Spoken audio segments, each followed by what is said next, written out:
pledge allegiance to the flag of the United States of America and to the republic for which it stands, one nation, under God, indivisible, with liberty and justice for all. Thanks, everyone. Our first item on the agenda tonight is our budget presentation. I'll turn it over to Kathy. Good evening. The tentative 2021-22 budget that is on the agenda for approval tonight totals $67,262,883, or a $934,722 decrease over the current 2021 budget. This budget includes 2 teachers at the elementary level to reduce class size, 1 guidance counselor at the high school, 1 school psychologist to replace a vacancy, and 2 part-time computer technicians. There is a $50,000 line item for replacement of tractors for the buildings and grounds for mowing and snow removal. BOCES expenses have increased by approximately $600,000, with the largest increases being in the special education area because we have several incoming kindergarten students identified as students with disabilities, and the purchase of additional computer software programs to enhance ELA and math instruction. The $934,000 decrease is due in large part to the shifting of bond anticipation note principal and interest payments to long-term debt. Bonds were purchased to pay off the notes, thereby spreading the cost of debt over several years versus being due in each year.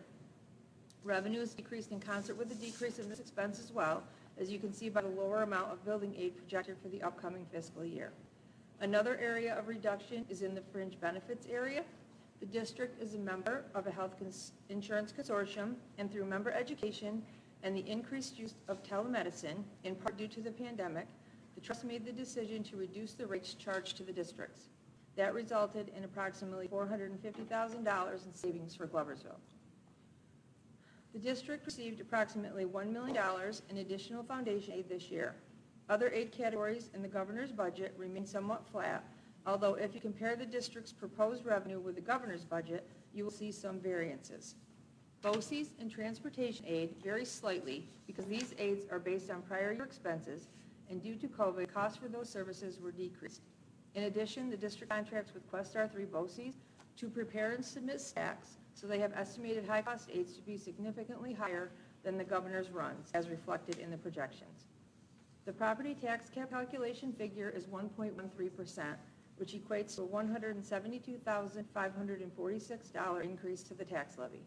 Other local revenues remain somewhat steady with the exception of interest, both interest in penalty on delinquent taxes and interest earnings, being reduced by $30,000 and $25,000 respectively. Fund balance of $1,296,009 is appropriated as well, which is a decrease of just over $500,000 from this year. A separate proposition for the purchase of 2 66-passenger school buses is also on ballot for May 18th. This bus purchase will not affect the general fund, as funding will be the school bus purchase and vehicle capital reserve fund. Specific guidance for use of the federal stimulus money is still pending. All sources indicate that the application and guidance should be forthcoming in late April or early May. What has been communicated is that a portion of the money must be used to address the COVID learning loss. With that being said, plans are being developed to provide increased summer school opportunities, after school and weekend tutoring sessions, additional community and family outreach through both district staff and partnering with outside agencies, and hiring teaching staff to focus on reading and math. Possible upgrades to the HVAC systems to provide enhanced air filtration are also being considered. It is imperative to remember that this money is available through 2023-24 and will most likely not be available beyond that. Expenses paid for with this funding stream will need to be absorbed by the general fund, so non-recurring expenses will be the best use of this money. Once final guidance is released, discussions will be had to further plan for use of this money. As a reminder, nominating petitions for BOA candidates are due by 5 p.m. Wednesday, April 28th. Signatures of 50 qualified voters are required. The application to request an absentee ballot is also on the district website or may be obtained by calling or emailing me, 518-775-5706, or cmear@gestk12.org. Thank you. Any questions? These questions.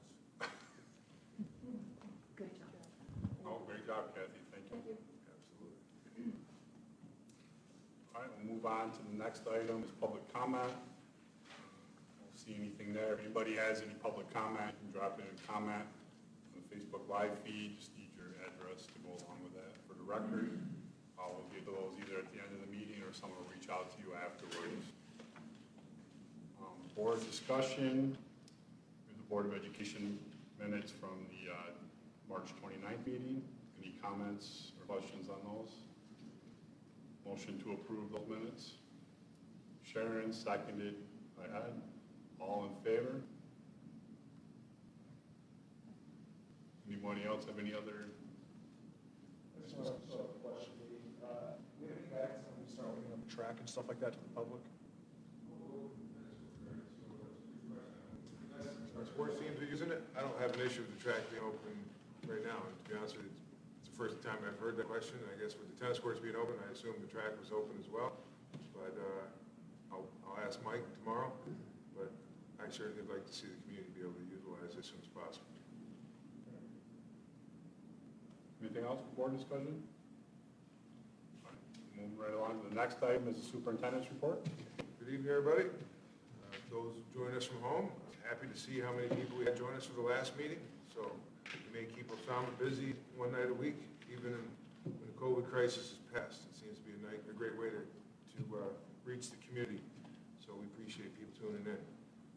I just want to start by thanking Kathy and reiterating what the board just said a minute ago. Kathy's done a great job for the district I'm sure since long before I got here, although she's very young. But in the 3 years I've worked with her, she's proven to be a tremendous asset. And this year's budget work is just another example of that. To reduce the budget by almost $1 million, and even in a time frame when you're seeing special ed costs jump by almost $500,000, you're adding multiple teaching positions, which every single one of them with health insurance and costs are, these are critical positions that we took out of budgets the last few years. So to be able to add those elementary teaching positions, the school psychologist, and the high school guidance position, which is on tonight's agenda to be created, something that I sent the board the rationale for. It's something that we had to budget last year before the COVID pandemic hit, and I certainly think it's warranted given the number of students in our high school, the socioeconomic status of this community, the social emotional needs that come along with that, and now in a post-COVID environment, that fourth guidance position in the high school is something that is certainly warranted. I'm really happy to see it in front of the board tonight, and appreciate your support for that position. It also gives us an opportunity to possibly reimagine how what will be 7 guidance counselors in grades 6 through 12 can be deployed. There's many aspects to the guidance counselor's job: counseling, obviously, post-secondary planning, group counseling, individual counseling, parent work.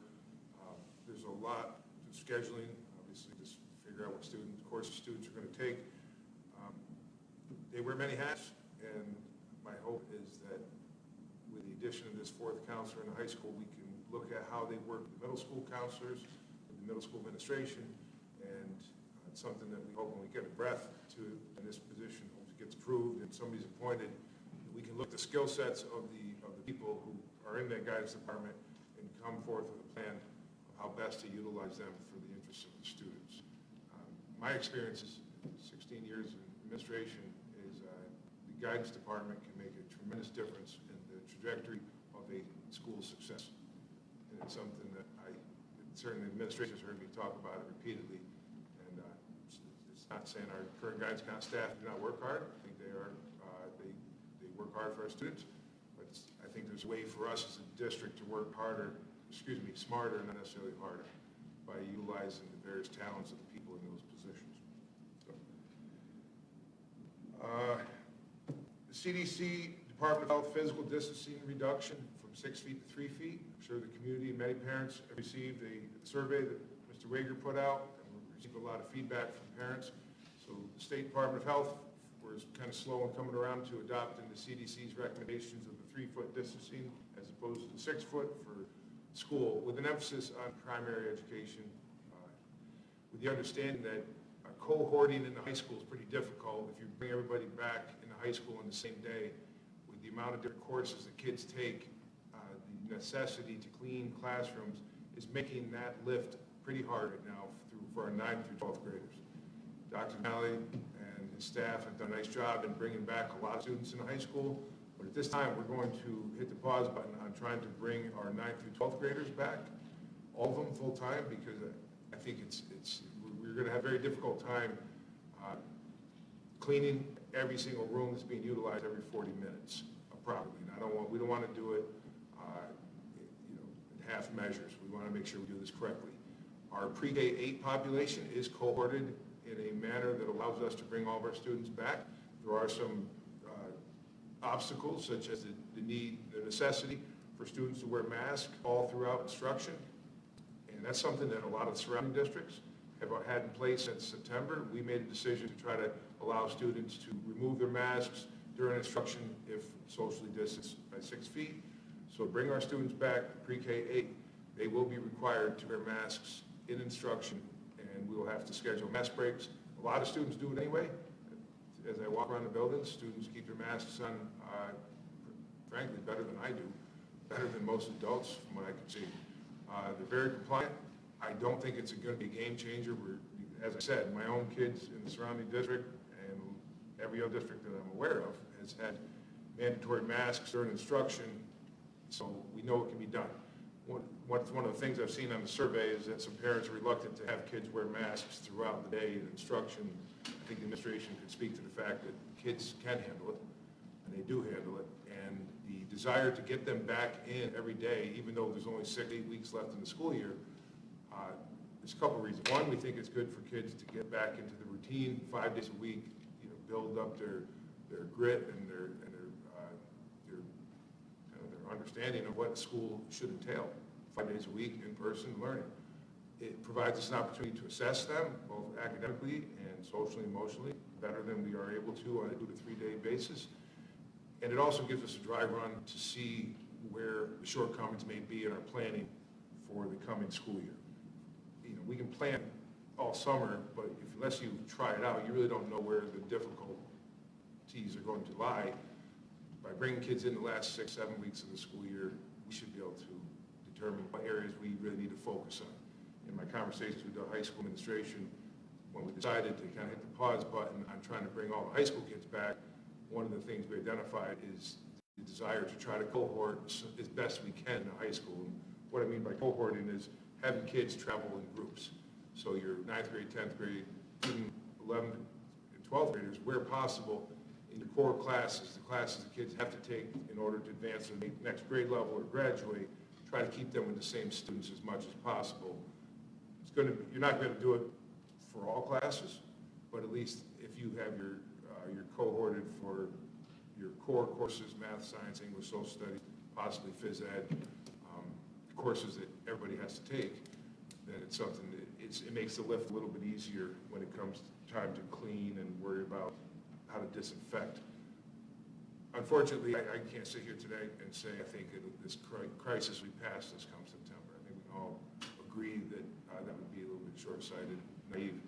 I think we'll be dealing with this throughout the beginning, at least, of the next school year, and we believe that bringing our kids back 5 days a week, the grades K-8, the high school will continue to bring kids back when able, but it's not going to be complete. I know that's probably frustrating for some, but we're doing the best we can. And I think we're striking a good balance here with safety in mind and obviously the best interest of students and staff. Jim Wager's going to be meeting with the elementary staff in the next few days at the request of the union to help answer some questions that staff may have and any reservations they have about this plan. And we will have a community forum. It will be kind of a virtual session where they're able to send in questions. We'll have the administration available to answer questions. We hope to schedule that in the next week or so with the goal of bringing in all students who are hybrid. I got to be specific about that. This is not to impact our fully remote students. This is an effort that's going to bring back our hybrid students 5 days a week, grades pre-K through 8, starting Monday, May 3rd, to the end of the school year. So I'm certainly happy to pause and take any questions that the board may have regarding this plan. Is it premature to ask what kind of response we're getting from the survey? it's mixed? 290 responses so far, and I believe it's open through the close of business tomorrow. You know which way? When I checked earlier in the day, the vast majority of the responses would like to see their kids back 5 days a week. It was somewhere in the neighborhood of, I think 63 said no, they weren't interested in doing that. 63 total, and then whatever the math is off the top of my head. But overwhelmingly, 3 to 1 pretty much, would like to see the students back full-time. I saw lots of parents tagging other parents, so I thought they were pretty excited about getting the kids back full-time. There is some misconception about wearing a mask and mask breaks that I think we'll have to do a pretty good job of clearing up as to when they can take those breaks, when they can have them off, how we're going to attend to the kids having snack or lunch or whatever that may be, that they do. It's not the entire 6.5 hours that they're with us all day, that there will be opportunities for them to get the masks off, get some fresh air, be outside, those sorts of things. We certainly understand the frustration parents have saying, oh, you're going to make my kids wear masks in instruction now? They haven't had to wear masks in the classroom since September. And I understand that, but as I said a minute ago, I think that the pros outweigh the cons in doing this.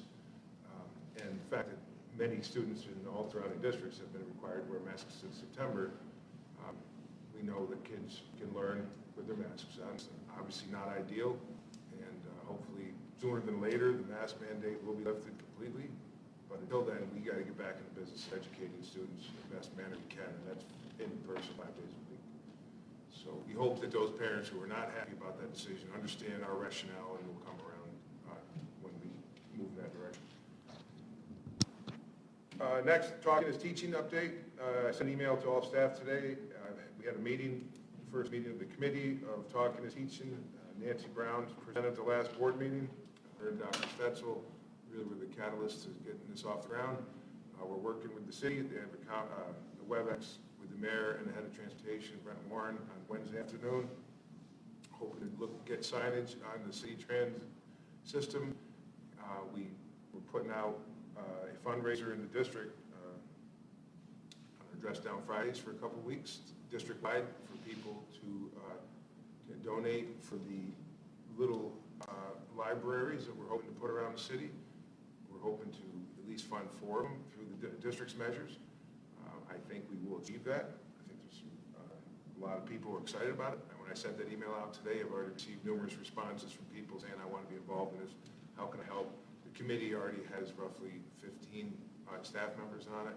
So I think this is a great initiative. I really applaud their work in getting this off the ground and having the vision to and the recognition that the city needs it.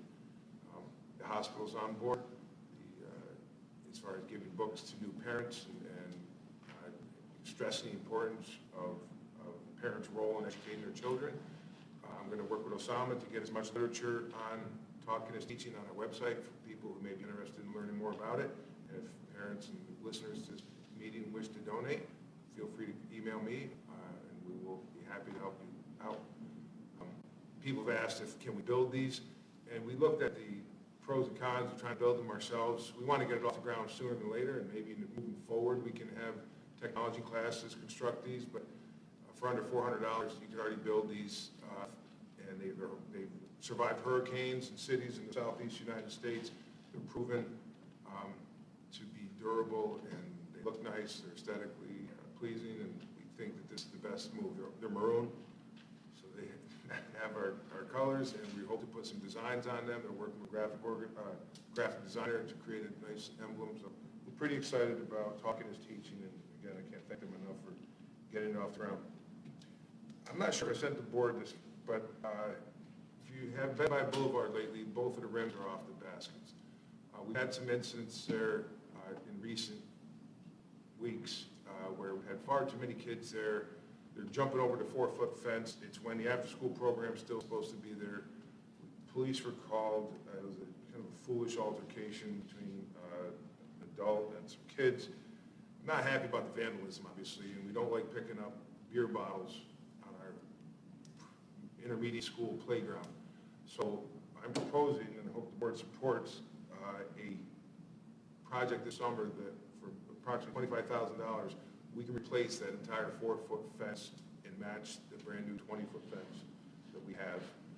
Part of that 4-foot fence is busted up from snow over the years, so that needs to be replaced anyway. And I had Bob Grande look at it, and even with a vehicle entrance on the backside facing the new gym, for about $25,000, we can replace all the 4-foot fence, match the 20-foot fence completely, and hopefully, if people are misusing that facility, it's going to be off limits. I mean, that's something that people should expect a schoolyard, and certainly primary schoolyard.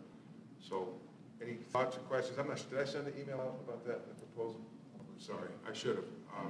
I will send that to you. The email got from Bob Grande. You don't have to tell me whether you support it or not tonight, but I just want to get that out there. I thought I'd sent that email, but I told Bob I would get back to him. Any thoughts or concerns about the cost? To me, $25,000 for something that needs to get done, as opposed to waiting. The basket, like I said, one of the rims was ripped off. I took the other one down, frankly, because I wasn't happy about what was transpiring there all hours. So any thoughts on that? Just a question, what exactly is posted on the playgrounds here in the district in terms of when you can be there and when it closes? I'm almost positive it says it is off limits until the after-school program is done using it, Brian? The after-school program uses the playground area till 6 p.m. That's when the after-school program ends. So the playground is intended to be used after that, after 6, and before 9 when it closes. And they were out there during the after-school program, right? Yeah, the last couple of weeks, those incidents have happened, 4 o'clock, 5 o'clock. So does the quote include a gate, and we'll be able to lock it? I'm sorry? Can we ask, it is patrol? It is patrol.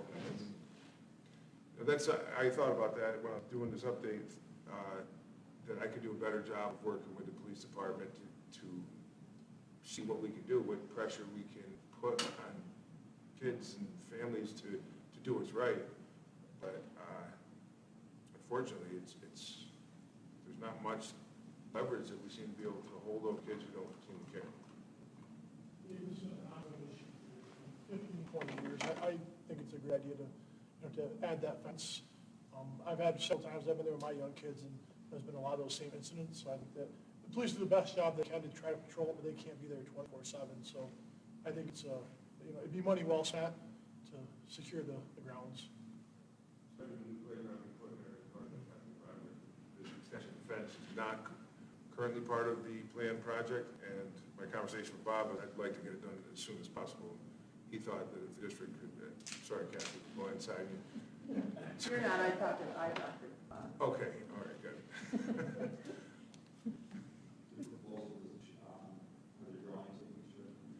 I don't have anything yet from Bob, but I told him I'd come to you, but it would be, that fence is a new fence. I think it's 20 feet high, maybe 18 feet high. It's obviously going to take a concerted effort to climb it and get over there and play basketball, and even the most athletic teenager might think twice about climbing that fence. But the other one's roughly this high, and the kids are all hopping right over it. I'll ask for an artist rendition or something that they could provide. But if you drive by it and you see the high black new fence, it meets that old silver fence that's been there a long time. But I'll see what I can get. Graduation end of the year activities. Dr. O'Malley and I met with the class senior advisors. We're hoping to have a graduation ceremony at Husky Field on, what day, Rick, 27th? 25th, excuse me. Friday evening, the 25th. And we believe that we can, hopefully at this time, we think we can have one ceremony, students in the grandstands, and families socially distanced, certainly two people per student, maybe 3. We've got to see what we're trying to do this without requiring people to be tested. I think that's going to create a lot of issues if we need to test people for show proof of vaccination or testing. So we're hoping to be in compliance with the current outside guidance, to I think 500 people. And we're confident we can do it. And the senior advisors seem to want to do that. My conversations with kids, Cole can weigh in on it. I think that's what the senior class wants. Would you agree? One ceremony as opposed to what we've done in the past.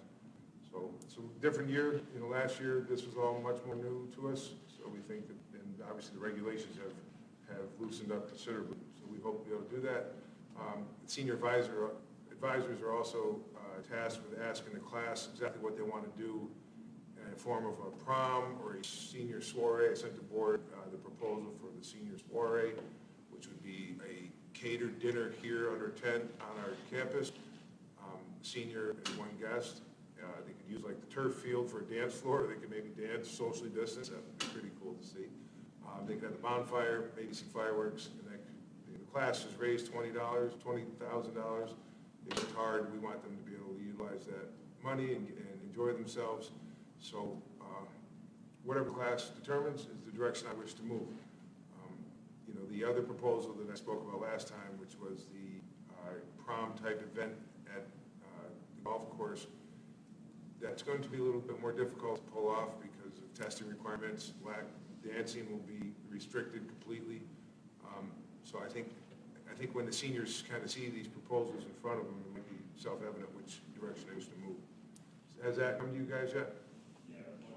Okay, great. I don't want to steal any thunder. Okay, sorry if I said too much.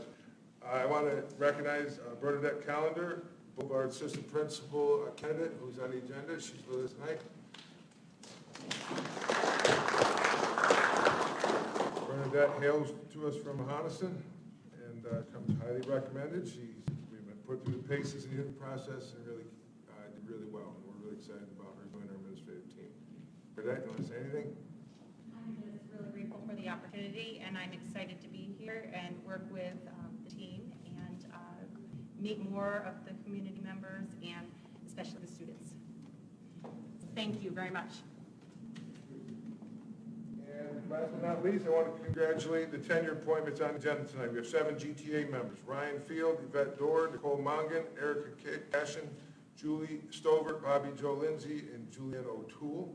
We have 1 administrator union member, Jennifer Bellin, and 1 TA, Jessica Smith. So we wish to congratulate those 9 individuals.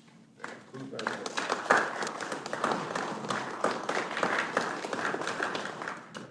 Any questions? All right, move on to the administrative reports. Lori wasn't able to be with us tonight, so we'll move on to Brian Collins' report.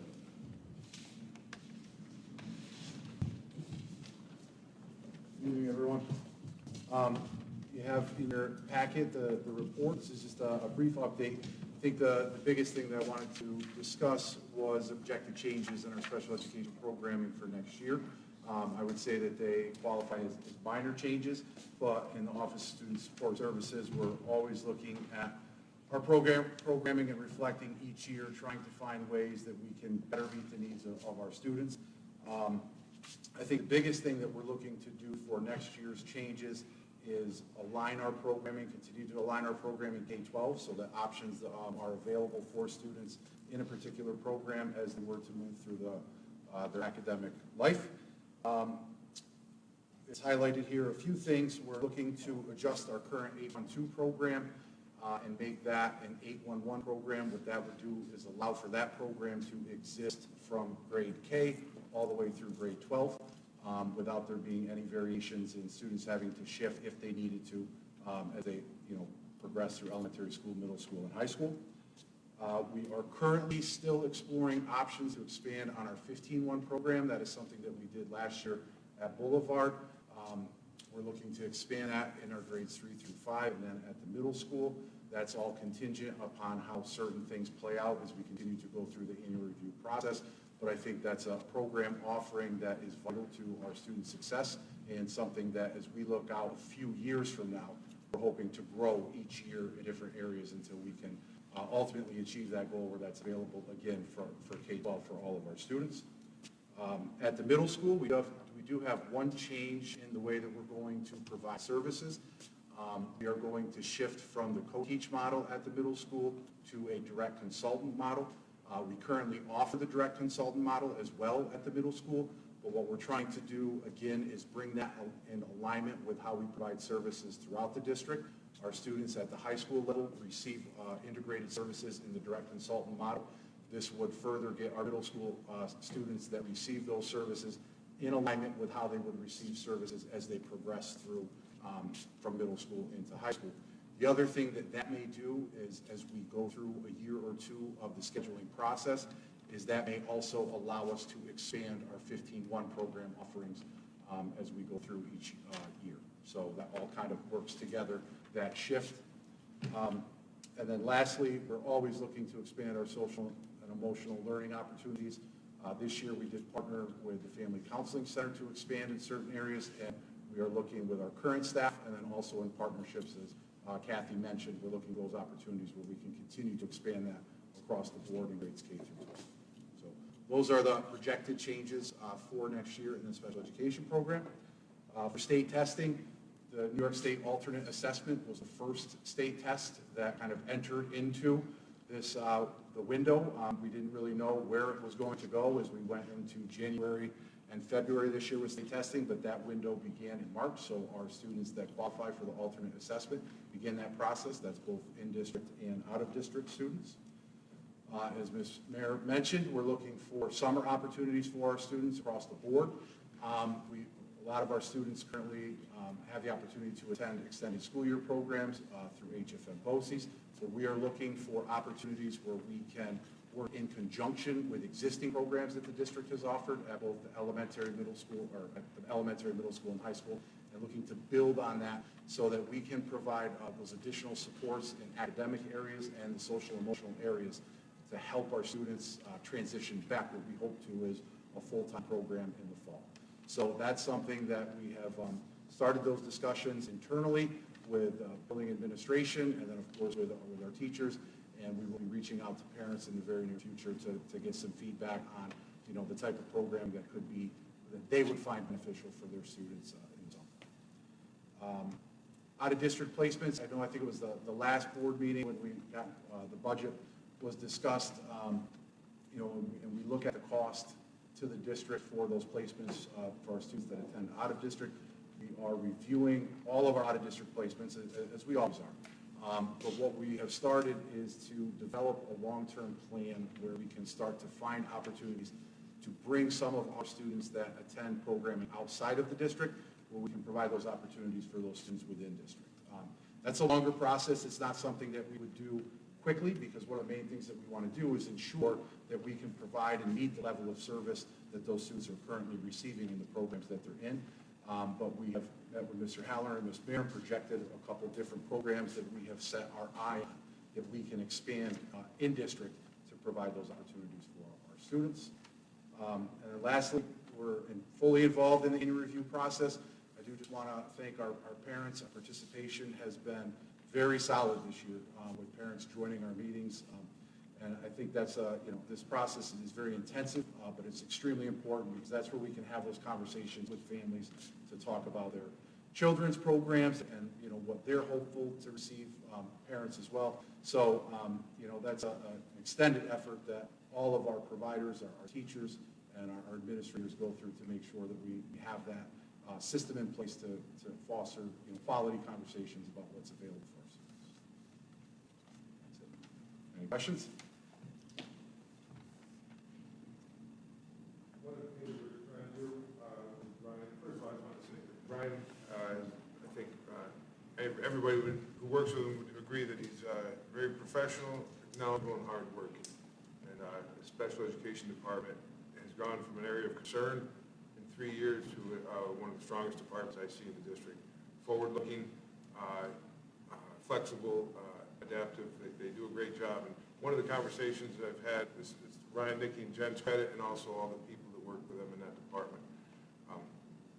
One of the conversations I've had with Ryan in recent weeks is about trying to free up our administrators from the constant requirement of CSE meetings. we have 600 to 700 special education students, and you have CSE meetings every year for every student. You do not need an administrator to chair committee of special education meetings. Obviously, maybe the ones that are harder decision to be made, those are the ones that they should be joining, but their time could definitely be better spent trying to turn dials and improve instruction throughout the district as opposed to sitting and chairing those annual review meetings. So our hope is to be able to find areas within current caseloads, like a 0.2 here, a 0.4 there, within the special education department, K-12, to relieve our administration of some of those CSE chair responsibilities. Something we'll talk to Kathy and Jim and look and see if there's independent contractors out there, recently retiring psychologists or whatever the case may be. But their skill sets, I think, would better serve the students of this district in being out in our buildings, trying to improve instruction, help improve relationships with the home. And that can certainly happen in the CSE meetings, but it's about, again, working smarter instead of harder and having our leadership in special education deployed to the buildings, working with the people who are doing their craft with the kids each and every day. So that's something you may hear us talking about in the coming weeks or months ahead. So Ryan, great job, you and your department. Any other questions for Ryan? All right, thank you, Ryan. Move on to the next item, is student board member report. You're up, Paul. So for our senior event that's being planned, we have one of two options. Proposal one would take place at Foxford Golf Course in Johnstown. With this, though, we would have to pay for our own rides from Brown. And we would either need a negative COVID test or a vaccination in order to go. And there would only be roughly allowed 100 people in order to go because of its indoor capacity where everyone would be eating. And there would be stuff outside, but it wouldn't be as much space. So if one person tests positive, there's going to be a larger number of people that have to quarantine for 2 weeks. And the dates, I think they were June 5th and June 14th, right? Those were, 12th was it? All right. June 5th or June 12th were the options. So if we did it on the 12th and we had a quarantine, graduation's the 25th, we wouldn't be done till the 26th. But there would be food there, staff would serve us, we would walk in a line, they would give it to us, or it would be a seated thing, they would just come out and give us our food. There's gonna be decorations. It's not a big dance floor though, which is another downside, but also there would be fireworks there like at the high school. But with proposal two, at the high school, we wouldn't need a test or a vaccine in order to attend. We could have up to 200 people, right? 200 people.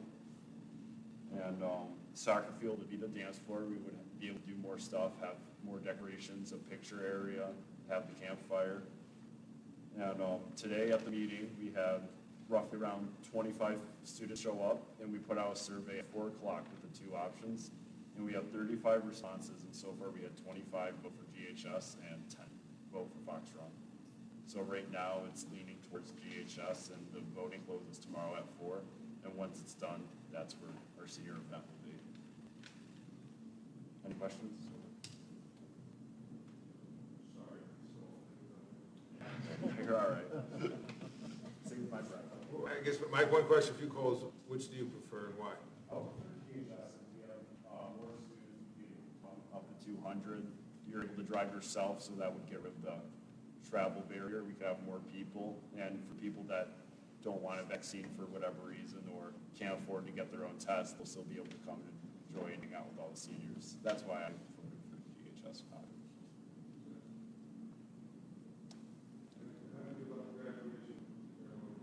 I like that idea, so we can have everyone there and have up to 2 people at least be able to be there. I like it, and it's nice to, our last day all together, you could say. I like it. I agree with it. Outdoor events is weather dependent, so we were hoping to go Friday evening, obviously, is the first choice, and then jump to Sunday. We said morning, then evening, or you want to go Sunday evening, Monday evening, Tuesday evening? Stick with the evening. Okay. What do you think, Cole? Obviously, rain dates we're talking about. Say Friday's big storm, Saturday's big storm, Sunday we can't do it again. Our hope was to go from Friday, first choice, and the rain day would be say Sunday evening, and then Monday evening, Tuesday evening, every evening until we get a nice evening. That makes sense.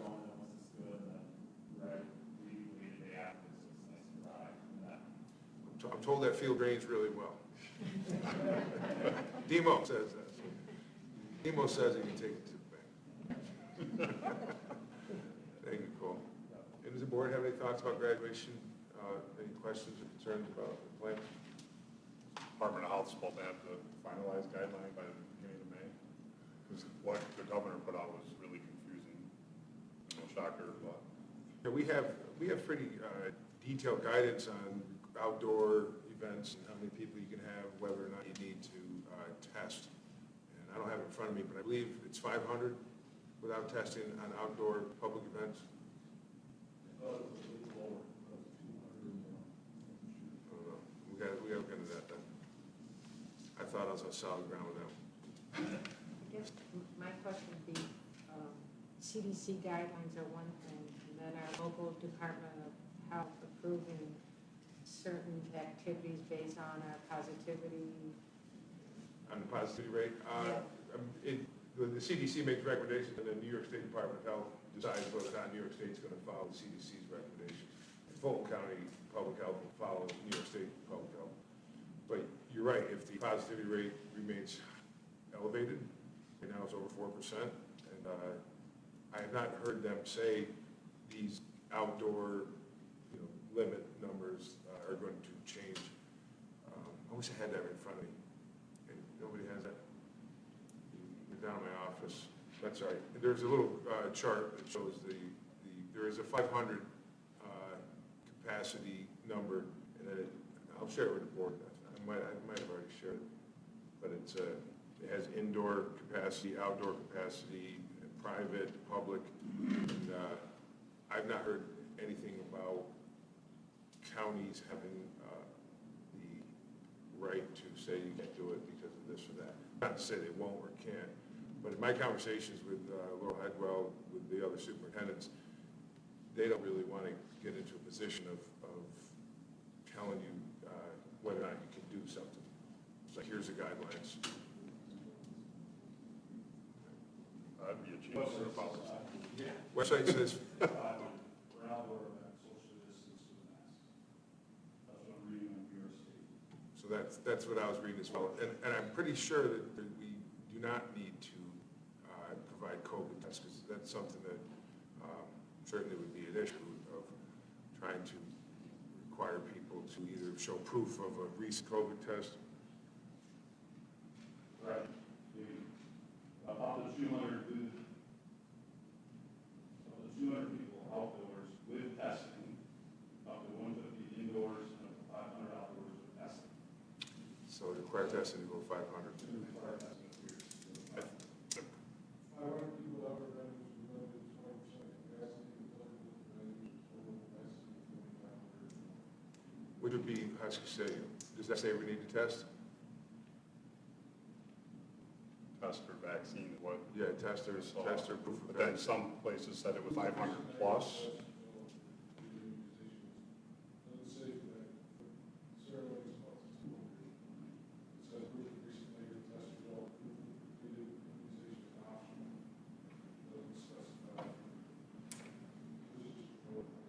So the 500 requirement is not specified whether they need to show proof of test? Okay. So we'll dot our i's and cross our t's and make sure that we're not going against the grain too much.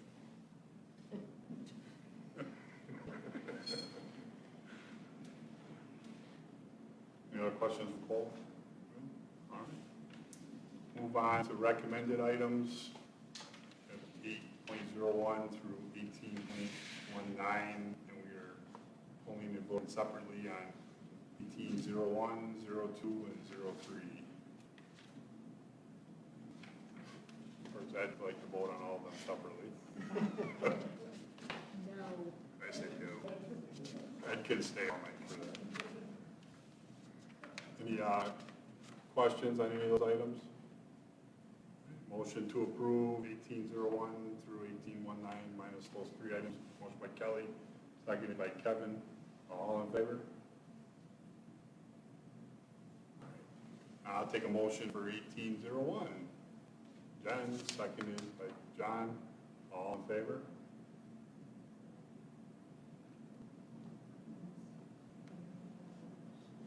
You got the one abstention? All right, now a motion for 1802. Kevin, seconded. Sharon, all in favor?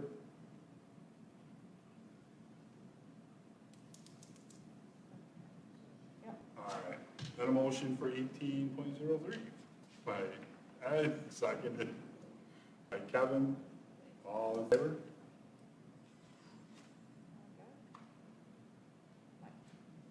Got 'em. All right, now a motion to move into executive session to discuss contract items. Motion by Kevin, seconded by John, all in favor? You know, one thing I forgot, I'm slow. Somebody asked about 8th grade graduation. Do we have any plans for that yet, or are you still working on that? Still working that out, we're not sure what we're gonna be able to do, I don't believe we're gonna be able to do anything in person.